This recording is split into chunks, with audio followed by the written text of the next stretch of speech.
Hi guys, स्वागत है आपका मेरे एक और नए मोटिवेशनल ब्लॉग में। इस ब्लॉग में गाइस हम कहीं घूमने नहीं जा रहे, कहीं ट्रैवलिंग नहीं करेंगे। इस ब्लॉग में मैं सुनाने वाला हूँ आपको एक और मोटिवेशनल कहानी।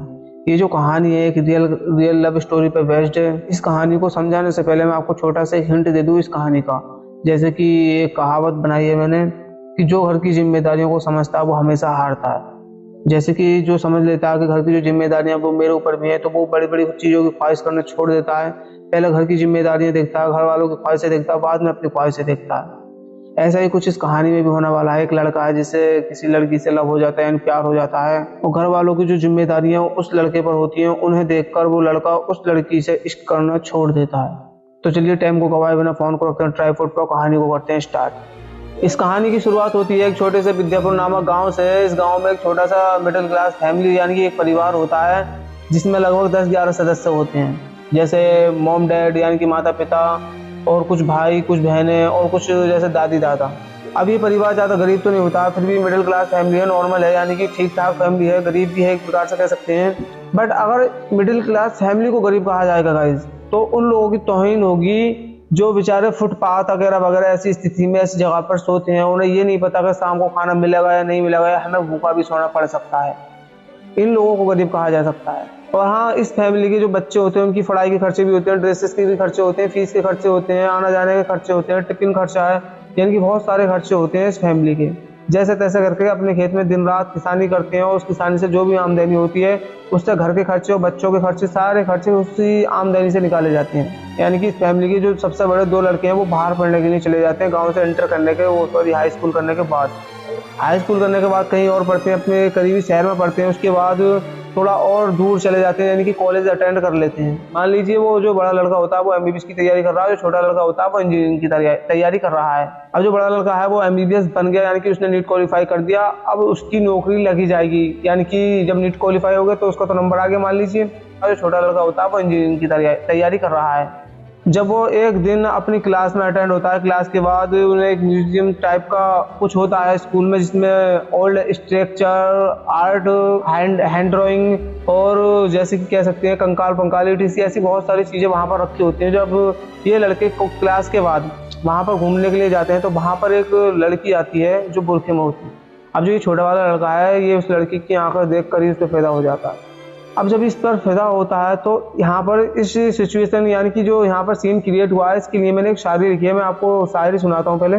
कि हमने देखा ही नहीं जमाने को, कि हमने देखा ही नहीं जमाने को, कि लोग क्या कहेंगे। हमने देखा उन्हें और उनके इश्क को, कि वो क्या कहेंगे। तो अब ये कॉलेज जाना स्टार्ट कर देता है, और ये कॉलेज में दोनों जने एक दूसरे को देखते रहते हैं, यानी कि एक दूसरे को देखते रहते हैं। मान लीजिए जिससे आप मोहब्बत करना स्टार्ट करते हैं वो बंदा आपकी तरफ देखे तो आपका दिल मान लीजिए गार्डन हो जाएगा। तो जब ये सारा माहौल क्रिएट हो चुका है तो ये जो लड़का होता है, जो इसकी क्लास के लड़के होते हैं यानी कि जिनसे इसकी फ्रेंडशिप हो गई है, ये एक दिन अपने रूम पर होते हैं। और रूम पर जब होते हैं तो ये लड़का उनसे इस बात का जिक्र करने लगता है जो अभी ये सीन क्रिएट हुआ है। ये लड़का उनसे अब एक शायरी के तरीके से कुछ कहता है, जो शायरी मैंने लिखी है। शायरी समाप्त करवाएंगे। वो शायरी ये है कि अभी तो हमने उन्हें जी भर कर देखा तक नहीं, कि अभी तो हमने उन्हें जी भर कर देखा तक नहीं, और लोग हमें आवारा आशिक कहने लगे हैं। और अभी तो सिर्फ हमें उनसे प्यार हुआ है, और अभी तो सिर्फ हमें उनसे प्यार हुआ है, उन्हें हमारे बारे में अभी पता तक नहीं है। और ये इसकी भी क्या चीज़ है यार, और ये इसकी भी ना क्या चीज़ है यार, जिसे हो जाए वो इश्क का बीमार हो जाता है। और सब वाकिफ़ हैं इस माहौल से, और सब वाकिफ़ हैं इस इश्क की बीमारी से, फिर भी लोग इसका इलाज कराते फिरते हैं। तो ये जो लड़का होता है अपनी शायरी के तौर पर जो मैंने लिखी है इस तरीके से उनको समझाता है। अब नेक्स्ट डे आता है, फिर लड़का स्कूल जाना स्टार्ट कर देता है। अब ये जो लड़का होता है उस लड़की को प्रपोज करने की सोच लेता है। अब जब ये दिन गुजर जाता है तो ये लड़का अपने एक दोस्त के पास फ़ोन करता है जो इसका काफ़ी अच्छा दोस्त होता है। तो ये अपने दोस्त से यही सारा जो माहौल क्रिएट हुआ है, यानी कि जो सारा सीन क्रिएट हुआ है, इसको उससे बतलाता है, मतलब बताता है कि ऐसा ऐसा मेरे साथ हो रहा है। तो इसका जो दोस्त होता है वो इससे भी एक शायरी के तरीके पे एक बात कहता है, जो शायरी ये है कि अगर इश्क है तो इजहार इश्क कर दो उनसे, कि अगर इश्क है तो इजहार इश्क कर दो उनसे, वरना आप भी तकते रह जाएंगे उन्हें जमाने की तरह। तो इस शायरी में उसका दोस्त इसके लिए क्या बात बोलता है वो आप समझ ही चुके होंगे। तो ये लड़का जो होता है उस लड़की को प्रपोज करने की सोच लेता है। एक दिन जिस दिन ये प्रपोज करने की सोचता है तो किसी कारणवश यानी शर्म जैसे तैसे करके उसको प्रपोज नहीं करता है। नेक्स्ट डे आता है, फिर ये लड़का उस लड़की को प्रपोज करने की सोचने लगता है, बट उस दिन भी किसी कारणवश उस लड़की को ये लड़का प्रपोज नहीं कर पाता। अब जब तीसरा दिन आता है तो इस लड़के की जो क्लासमेट फ्रेंडशिप है यानी कि फ्रेंड है, ये सारे कॉलेज जा रहे होते हैं। तो ये लड़का उन लड़कों से एक बात कहता है कि लगता है इश्क हो गया है हमें, कि लगता है इश्क हो गया है हमें, जिनसे हो गया है उन्हें पता तक नहीं है, और डर लगता है पता न चल जाए उनसे पहले ज़माने को, और डर लगता है कि पता न चल जाए उनसे पहले इस ज़माने को, इसी डर से सारे राज अपने दिल में छुपाए बैठे हैं। और अभी तो एक तरफा इश्क है मेरा, और अभी तो एक तरफा इश्क है मेरा यारो, उनसे कहने से डर लगता है, और ना जाने क्यों मुझे ऐसा लगता है, और ना जाने क्यों मुझे ऐसा लगता है कि वो मुझे कभी मिलेगा ही नहीं, क्योंकि उनकी हैसियत के बराबर हम हैं ही नहीं। और किसी बात की परवाह नहीं मुझे, और किसी बात की परवाह नहीं मुझे, बस उनके ना मिलने का गम है। अगर वो मिला तो ठीक है, वरना हम उसके बिना भी जिएंगे। और मेरे यारों अभी तक तो हम पीते नहीं थे, और मेरे यारों अभी तक तो हम पीते नहीं थे, अगर वो नहीं मिला तो हम उसकी यादों में पिएंगे। और कोई किसी के बिना नहीं मरता मेरे दोस्त, और किसी के बिना कोई नहीं मरता मेरे दोस्त, वो मिला तो ठीक है, वरना हम उसके बिना भी जिएंगे। अब ये सारे दोस्त कॉलेज पहुंच जाते हैं। कॉलेज पहुंचने के बाद यानी कि आज तीसरा दिन है, और ये लड़का इस लड़की को पक्का आज 100% प्रपोज करने वाला है। जब ये लड़का सारी तैयारी यानी कि सारी प्लानिंग कर लेता है, इसके फ्रेंड्स भी यानी कि इसके फ्रेंड्स लोग भी इसके साथ होते हैं जो पीछे छिपे होते हैं। जब वो लड़की आने ही वाली होती है यानी कि लगभग 5-6 मिनट बाद वो लड़की आने वाली है और जिसे ये प्रपोज करने वाला है। अब जब ये हार मान के तीसरे दिन भी यहाँ से जाने लगता है तो इसके पीछे जो छिपा हुए दोस्त खड़े थे वो उससे पूछते हैं, भाई क्या हुआ, तू तो आज पक्का अपनी गर्लफ्रेंड को प्रपोज करने वाला था, बट आज आपने ऐसे क्यों नहीं किया।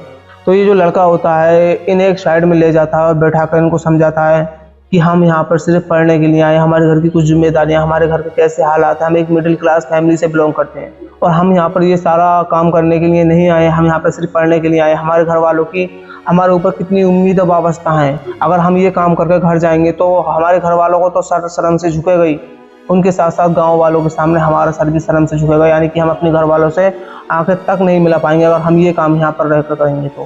तो जो मैंने आपको शुरू में समझाया था कि जो घर की जिम्मेदारियों को समझता है, जो अपनी जिम्मेदारियों को समझता है, वो हमेशा हारता है। तो आपने देखा ये लड़का अपनी घर की जिम्मेदारियों को समझता है, अपने माहौल को समझता है, ये समझता है कि हम यहाँ पर किस लिए आए, इसलिए ये अपनी मोहब्बत से भी हार गया।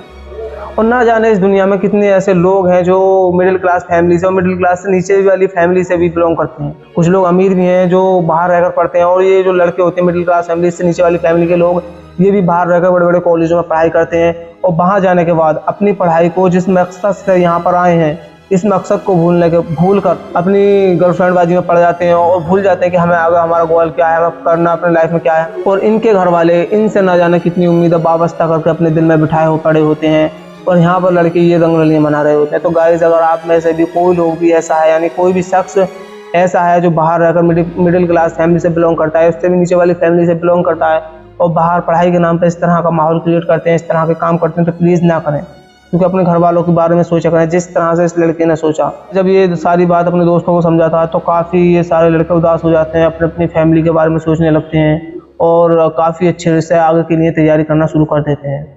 और मैं दांत देता हूँ, इस दांत तो नहीं दूंगा, दांत क्योंकि कुछ ही हैं, 32 दांत, उसमें से भी अगर से कुछ दे देंगे तो हमारे पास दांत कम हो जाएंगे। मैं इस लड़के को मैं फिर भी शाबाशी देता हूँ, बहुत अच्छा किया इसने, जिसने कि अपने समय मतलब गलत समय आने से पहले ही अपने बारे में सोच लिया, अपनी घर की जिम्मेदारियों के बारे में सोच लिया। तो गाइस वैसे भी आज ब्लॉग बहुत लंबा होने वाला है, बस थोड़ी सी बात और कहना चाहूँगा। अगर आप भी गाइस पढ़ाई के नाम पर घर से दूर रहकर और मिडिल क्लास फैमिली से, उससे भी नीचे वाली यानी गरीब फैमिली से हैं, तो गाइस प्लीज़ ऐसा ना करें। गाइस अगर आपको ये वीडियो थोड़ी सी भी पसंद आई है तो इस वीडियो को लाइक करें, अपने दोस्तों में शेयर करें, ताकि वो भी इस वीडियो से कुछ थोड़ा बहुत सीख सकें। और गाइस अगर आपने हमारे चैनल सब्सक्राइब नहीं किया तो चैनल को फटाफट सब्सक्राइब कर दीजिए, ताकि अगली वीडियो आपके पास और भी जल्दी ऐसी आ सके।